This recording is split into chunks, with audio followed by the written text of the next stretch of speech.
Welcome to Business Authority Radio, bringing you insights from today's thought leaders, professionals, and influencers. With your hosts, Neil Howe and Craig Williams. Hello and welcome to the show. This is your host, Neil Howe, and my special guest today is Dave D. Dave D is the man that can help you sell more of your products or services in 75 minutes than you had all last year. He is the world leader in one-to-many selling and has a secret formula for creating webinars, videos, and in-person presentations that sell your products or services like magic. Welcome to the show, Dave. Hey, thanks for having me, Neil.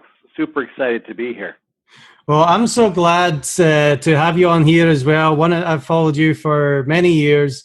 One of the things that really stood out is the way that you tell stories and how you've incorporated stories into your business. Now, I've heard this story many times before, but can you tell our audience a little bit about your story, how you got started in sales?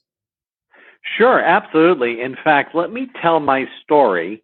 The way I would tell my story is if I was trying to sell something. I'm not selling anything on this at all.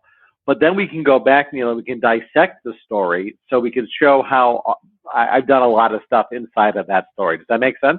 Excellent. Sounds great. Yeah. So we'll give them a practical application of what we're talking about. So my dream ever since I was a little boy, when I was around 8 years old, literally 8 years old, was to be a professional magician.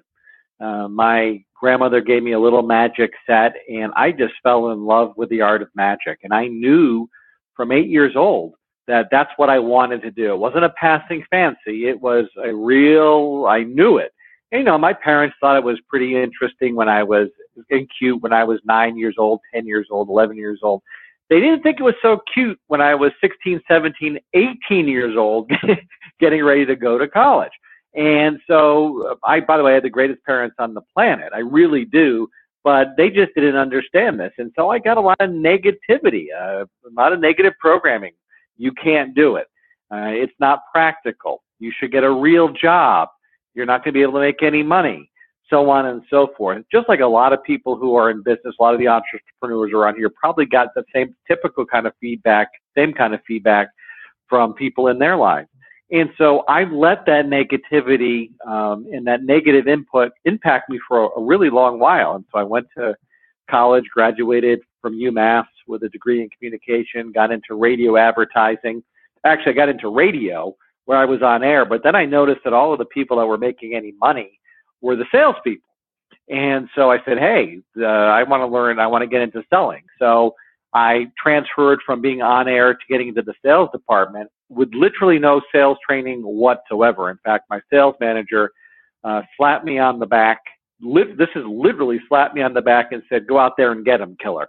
That was the extent of my sales training. And I was miserable. I mean, I was like probably the worst radio sales, advertising salesperson on the planet. I knew nothing. And then a guy by the name of Tom Hopkins came to town. And for those of you who don't know Tom, he's a master sales trainer, wrote the classic book, How to Master the Art of Selling. And I went and I saw him speak. And this is the first time where I understood that I could improve myself through learning from someone else. Believe it or not, I never really got that. I never got the whole personal development thing until after college. And so I'm watching Tom and I'm taking notes. But then what really struck me was at the end of his presentation, he made a product offer. He made a special offer to the audience. And everyone, or a great portion of the audience, got up, was running to the back of the room, including me, to buy the product that he was selling. And as I'm running to the back of the room to buy the product that he was selling, it hit me, hey, wait a minute, this is a pretty good gig that this guy has. I'm doing the calculations, and I'm figuring this guy probably made $100,000 for a day's work. Wow. And so that really stuck with me in the back of my mind, and seeing this speaker up on stage selling stuff.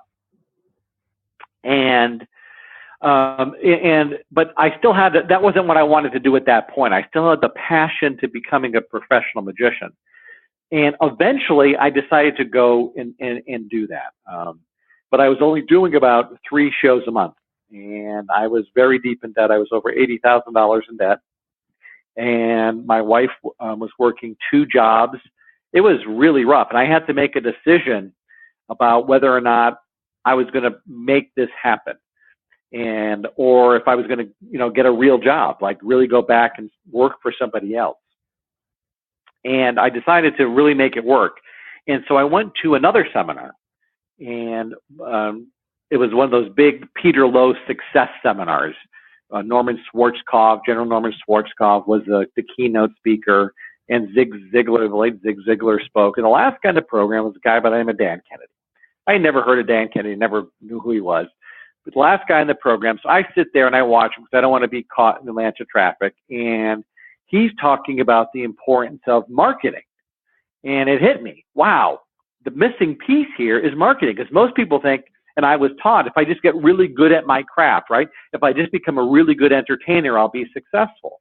But the fact is, it doesn't matter how good you are at your business if nobody knows about you.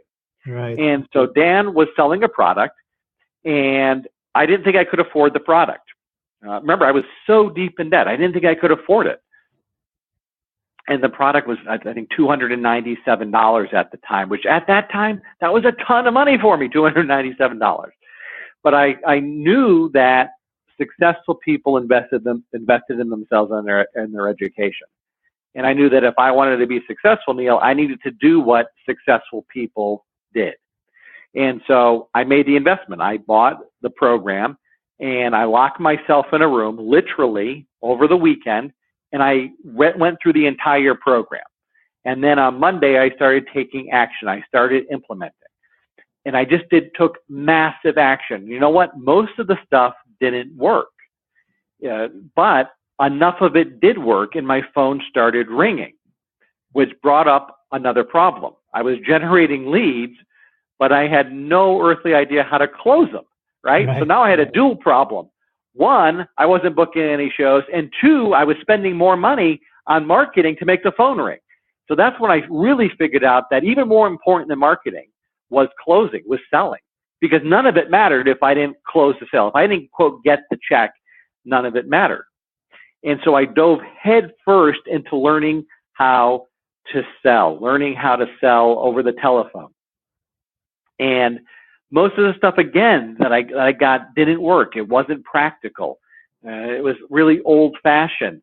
And so I decided to start studying and incorporating some of the stuff that I used as a professional entertainer, such as hypnotic language patterns, something called cold reading that psychics use, which really the best way to understand what cold reading is, you're making someone believe that you really have deep insights into them. And I started incorporating that and developing my own system, my own scripts and things like that. Well, the bottom line is once I developed my selling system, I went from doing 3 shows a month to averaging over 25 shows a month in less than 90 days. In my 4th month, I did 57 shows, and my life totally changed. In 1 year, I had paid off all of my debt. I had bought a new house. I had bought a new car. I had started a second business, which was teaching other entertainers how to sell and how to make money. And that led to me doing speaking just for regular business owners. And smart business owners started inquiring about, well, how did you do it? Can you coach me on how to do it? And the reason I say, Neil, that they were smart business owners is because a lot of business owners would think, well, this guy was a magician. His business is completely different than my business. My business is different than his business. Mm-hmm. But the truth is, selling is selling, right? If you've got to generate leads, well, I had to generate leads. If you have to close sales, well, I had to close sales. If you had to deliver the product or the service, well, I had to deliver the product or service. If you wanted to get repeat business, well, I want to get repeat business. If you want to get referrals, I want to get, it's all the same. Right. And so that led me to the business that I'm in now, which is teaching people how to sell their products or services. And really, I do teach one-on-one, but the majority of what I teach is how to sell it in mass to groups of people through webinars or through speaking on stage or through videos online. So what is called one-to-many selling. That makes even a bigger impact than selling on a one-on-one situation. If I can sell to a group of 50, 100 people at the same time, well, obviously my sales dramatically increase as opposed to me just selling one-on-one. And so that brings us to this call today. And so that's an example of a story. Now, do you want to dissect it, or do you have questions on it? Because we can just go right into dissecting it. Yeah, before we dissect it, let's talk about why a story is important in the first place, and why, business owners, like you said, any business owner, really doesn't matter what kind of business that they're in, their business isn't different. Why do they need a story, and why should they practice telling the story? Yeah, well, we all need our core story for our business, okay? Because number one, it conveys, people are interested. As children, we are programmed, hey, it's story time. Let me tell you a story. When you say to someone, hey, let me tell you a story, people automatically pay attention. It's built into us, like I said, from childhood. It's so much more important than just giving dry facts about your business. Second of all, inside of a story, when we dissect the story I just told you, inside of a story, you can do so many things. So remember, I said if I was trying to sell you something, I just planted a whole bunch of stuff in your head that I wanted to plant in your head. This is what I call psychic selling. That's my brand, psychic selling. Because inside of my story, I've done a lot of things. I've overcome some major objections that my prospects have. I have planted in their head things that I want to have planted inside of their head. So there's so many different things that you can do with a story, which allows for subtle selling. Most selling today, or what is being taught today, is the same crap that was taught back in the 1950s, 60s, 70s, and 80s. It's being a hardcore closing kind of guy, right? That doesn't work anymore. Our prospects are way more sophisticated than they were then. They know a lot of the techniques. And so we want to use a different form of selling. And one of the best ways to sell is through story, because first of all, people listen to it. It's entertaining, right? So you've got to be entertaining as well, especially if you're selling one-to-many. And inside of the story, you can do so much which helps further the sale. Does that make sense? It does. So it's not just a story for the sake of telling a story. It's a story with a purpose. Now, let's break that down. You told an interesting story that we all listened to. What were you really trying to tell us? Right. Well, first of all, I want to establish my credibility, right? So I need to tell my before and after story. So let's just go over the basic structure of a basic story, right? The basic structure is you have your before, all right? So you talk about why you're in the business that you're in, or what got you started. And then you have what I call, if you think of a bell curve, so on the left side of the bell curve, you have your before story.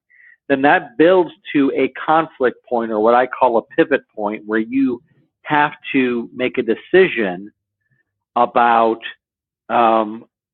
what you're going to do. It's the decision point. So for me, I wanted to be an entertainer. I was only doing 3 shows a month.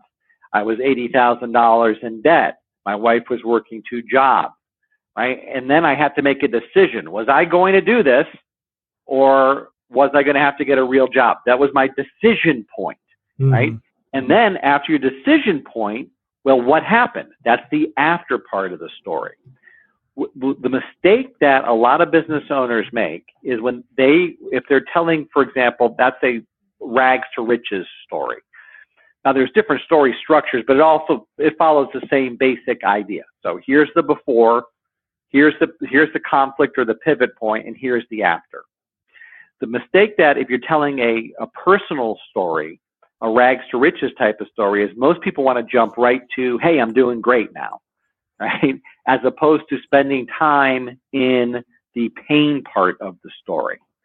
And folks want to remember this: in order to move people where you want them to go, you've got to meet them where they are, right? So most people are coming to you to get a solution to a problem, whether it's their teeth don't look good, or they need dental care, or their back hurts if they're a chiropractor, or they're if you're a lawyer, there's a situation that they're in pain. So you've got to meet them there in order to move them to where you want them to go. So you need to spend more time in the pain part of your story than in the pleasure part of the story. So does that make sense? I want to make sure I'm being clear here. Yes, it makes good sense. Okay. Now, so I tell my story, and so now I talk about, okay, so I built my credibility, but now I want to answer objections. And so one of the techniques I teach in psychic selling is answering objections in advance. So pros don't wait for the prospect to bring up an objection. And in many cases, in one-to-many selling, where you're selling to a group of people, whether it's online or in person, you're not going to have the opportunity for the prospect to raise an objection. So you have to handle all of your objections in the context of your presentation. And one of the best ways to do that, as I've mentioned, is inside of a story.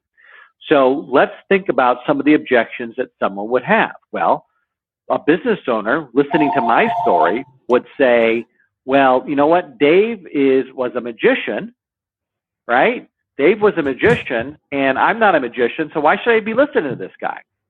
And so I cover that in the story where I said, smart business owners started asking me for my advice because they understood that selling was selling, is marketing. I had to generate leads just like you have to generate leads. Now, let's just analyze that because there's a lot going on there. All right. I start off by saying smart business owners started asking me. Mm-hmm. So now the listener, right, what's going into their head is, well, smart business owners asked Dave, I want to be smart, so I want to be a smart business owner. But then notice how I switched from smart business owners started asking me for my advice. And the reason I said they were smart business owners is because they realized that I had to generate leads just like you have to generate leads. So you see what I did there, Neil? I switched it over from the generic smart business owner to you. Mm-hmm. Does that make sense? Yeah. Okay. If it doesn't, ask me, because we're going a little deep here, but I want to give some really great value, right? And so I answer the objection of, why should I listen to this guy? My business is different. So I kill that objection. Now, I also mentioned I want to answer objections in advance. And so there's a key part of my story where I talk about, I know that if I was to sell my product, some people would say, it's too expensive, I can't afford it. I know that's going to be an objection.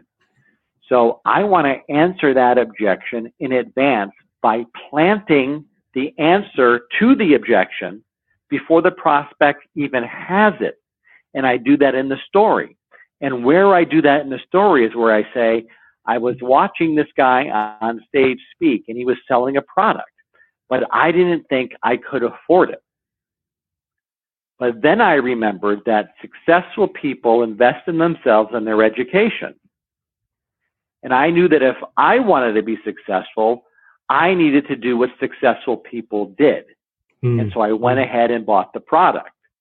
So then when I get to my close at the end, and I give what the price is, and someone thinks, geez, that's expensive, I can't afford it. Well, guess what pops up in their head? Successful people invest in themselves and their education. And if I want to be successful, I need to do what successful people do. Very powerful. And so, isn't that cool? So I've answered the objection in advance. And by the way, I know that this works because almost every time I do a presentation, someone comes up to me and they're nervous and they say, I bought your program. I didn't think you could, I didn't think I could afford it, but I knew this is what I needed.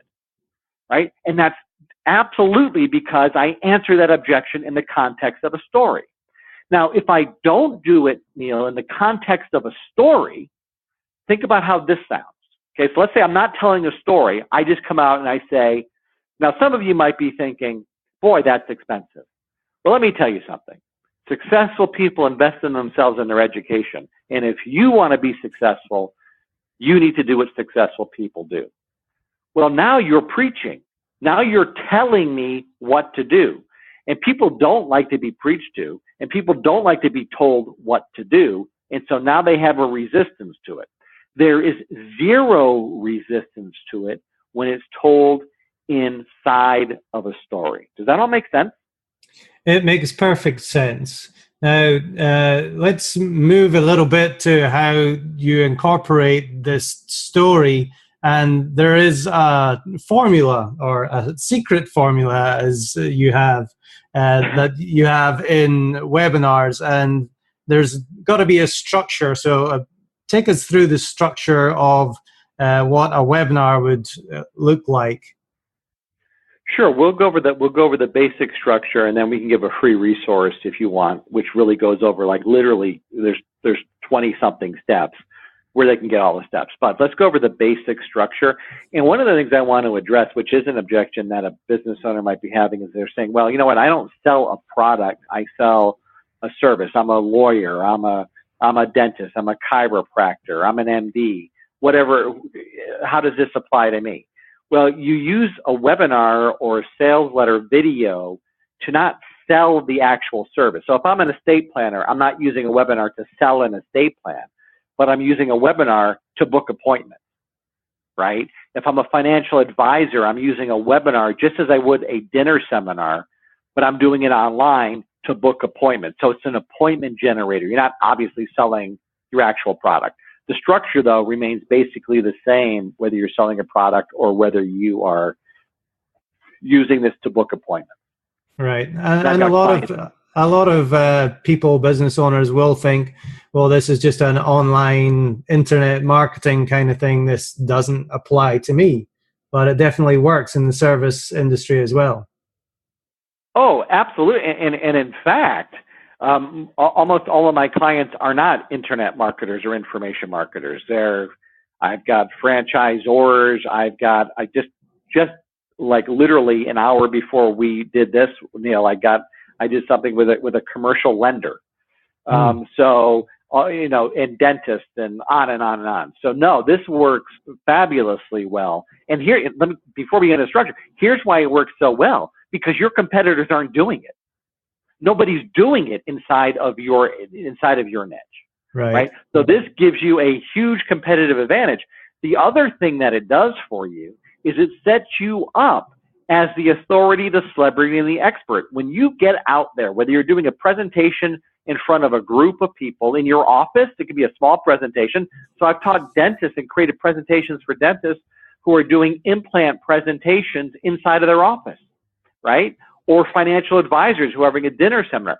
But whether you do it in person or whether you do it online, it builds you up as the authority, the celebrity, and the expert, because that's who gives presentations, right? So it sets you light years ahead of everybody else. So it works fabulously well. There's a lot of information marketers and internet marketing people that do webinars, but there's almost no professional services providers who do them.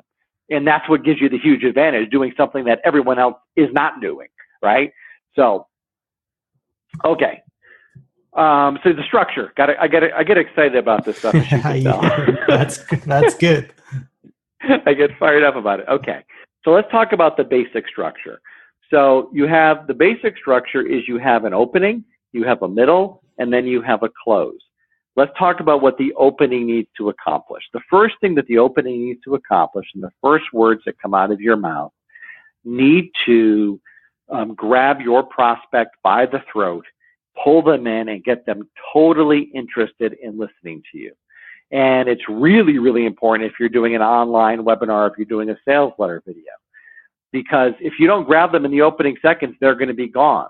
Now, when you're doing an in-person presentation, most people aren't going to be so rude as to get up and walk out, but they can mentally check out, right? Mm-hmm. Check on their phones and things like that.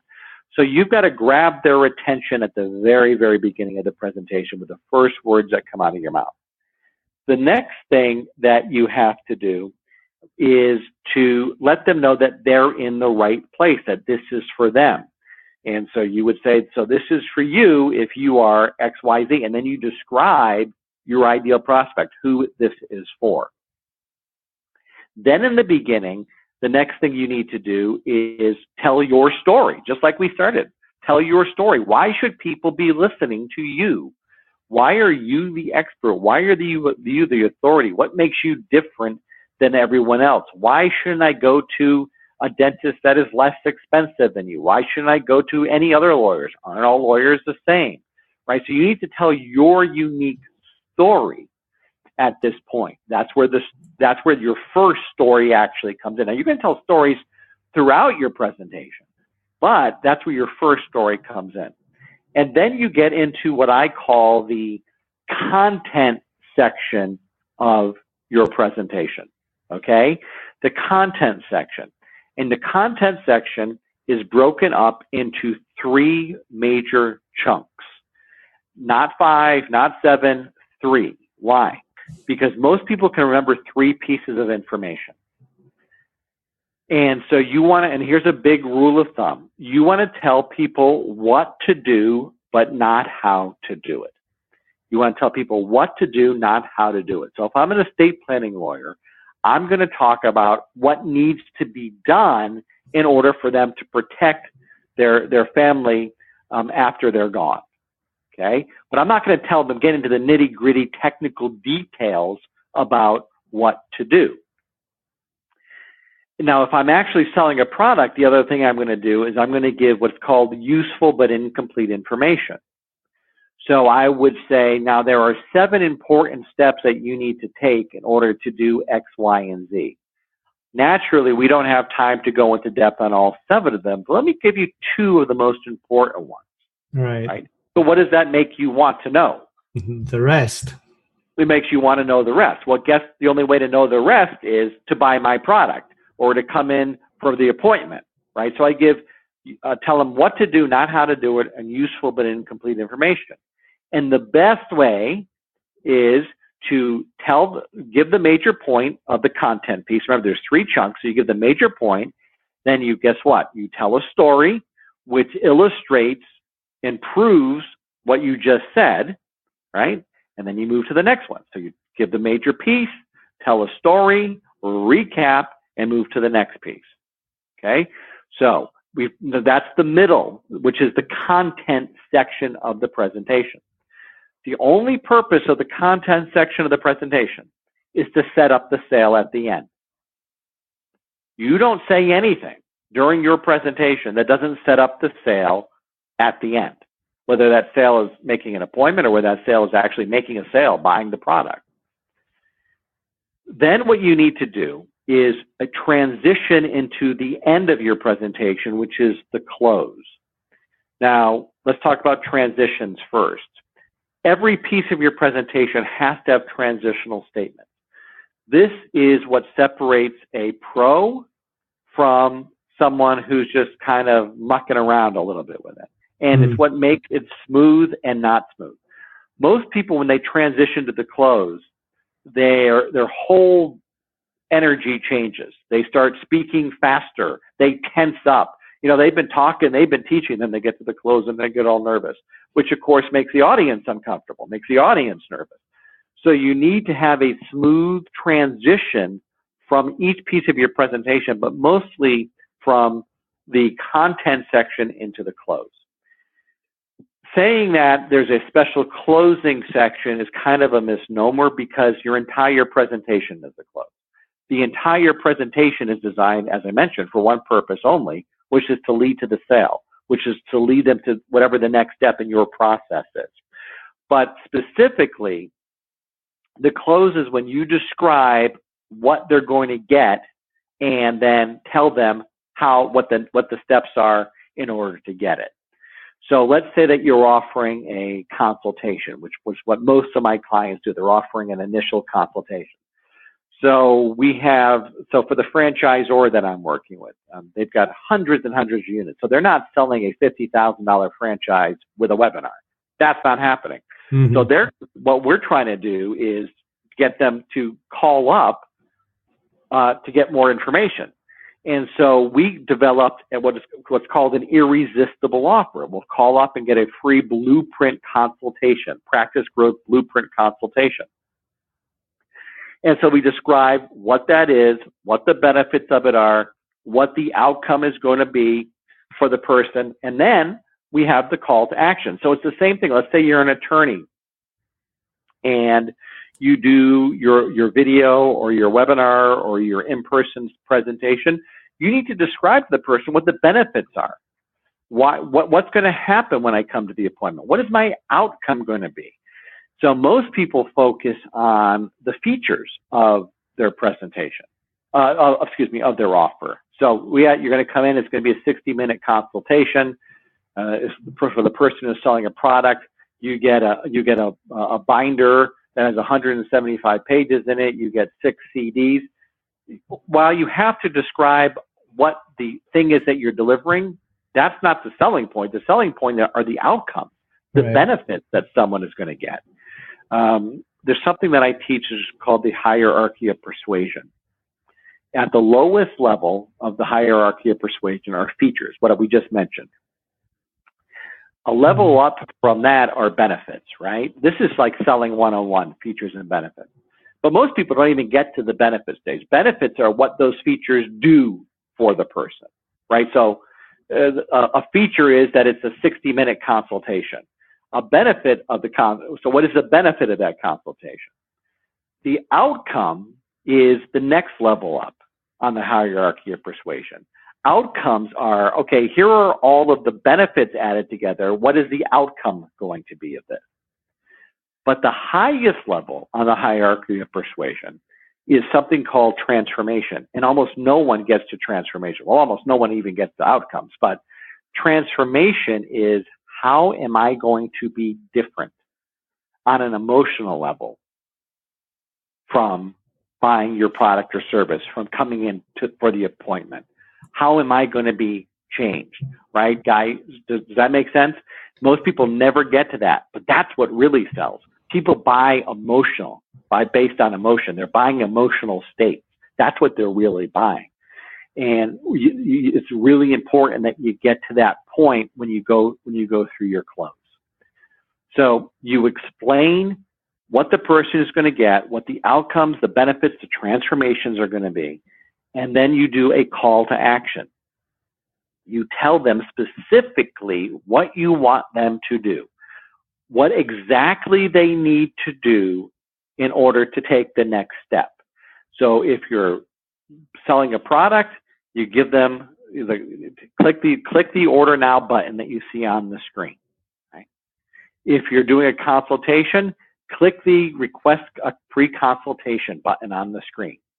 And then the next step after that is after you tell them precisely what you want them to do, you explain to them what's going to happen. Most people miss this step. So if I'm booking a book a free appointment button, I want to know what's going to happen after I click that button. So you simply tell them you're going to be taken to a very simple page. On that page is a 1-minute video where I'll guide you through filling out a very, very simple consultation form. After you fill out the consultation form and click the submit button, we'll get back to you within 24 to 48 hours. You understand what I'm saying? So you really explain the entire process. So the person is very, very comfortable and they know specifically what you want them to do. And so that's the basic structure of a really, really good presentation. Wow. Well, I'm kind of blown away by the information right here, Dave. And I know you've just scratched the surface. I'm going to have to go back and listen to this quite a few times myself. But really, it is all about communication, the way that you communicate with your audience. And ultimately, it's about that transformation that they're going to experience by buying your products or service. Right, exactly. So we could probably go on forever and talk about this, and I know my listeners... We could. We packed a lot of information in there. We have, but there's so much more, and it does definitely go deep. I do have your psychic sales system, and I really, really enjoyed it. It really opened my eyes in the selling process as a whole. It's definitely a resource that I think every business owner should definitely check out, because there's a lot in there. Dave, if somebody wants to get in contact with you and get more information from you, maybe about the psychic sales system or having a webinar done for them, what's the best way for them to get in contact with you? Yeah, well, the first step is I like to give value before we even talk about that. So the first step is absolutely free. Is to go to davede.com, that's DAVEDEE.com, and just download my 7-figure sales presentation template. We went through the broad brush strokes of what's in the presentation. This document that you're going to get, this template, is a template. It says, here's what goes on slide 1. Here's what goes on slide 2. Here's what goes on slide 3, all the way through the entire presentation. And then there's an advanced video training that you get as well. So that would be the first step in the process. Just go get that, get some value from that. And then I occasionally will offer different products, different services, and things like that. But the first step is to really just download the template, watch the training video, and take it from there. So all I got to do, it's free, is go to davede.com. Well, actually, that's an amazing resource for free. And, I advise anybody to sign up for Dave's emails as well, because he is a master at getting your attention with the emails. That's something else that I wanted to talk about, but we don't really have time to include all that. We should do another one on email marketing, because that's a lot of fun. So yeah, that's the other thing people should know, is that when they go to get the 7-figure template and then training video, they'll also be on my daily email list. And people say, daily email? But you'll want to read it, as you'll see. It's they're so much fun. I look forward to opening them all the time, because it's always something fun and relevant. You get a great way of writing those emails that makes people open them all the time. Yeah. And they always have a great point. Well, Dave, I really appreciate you being on the Business Authority radio show with me today.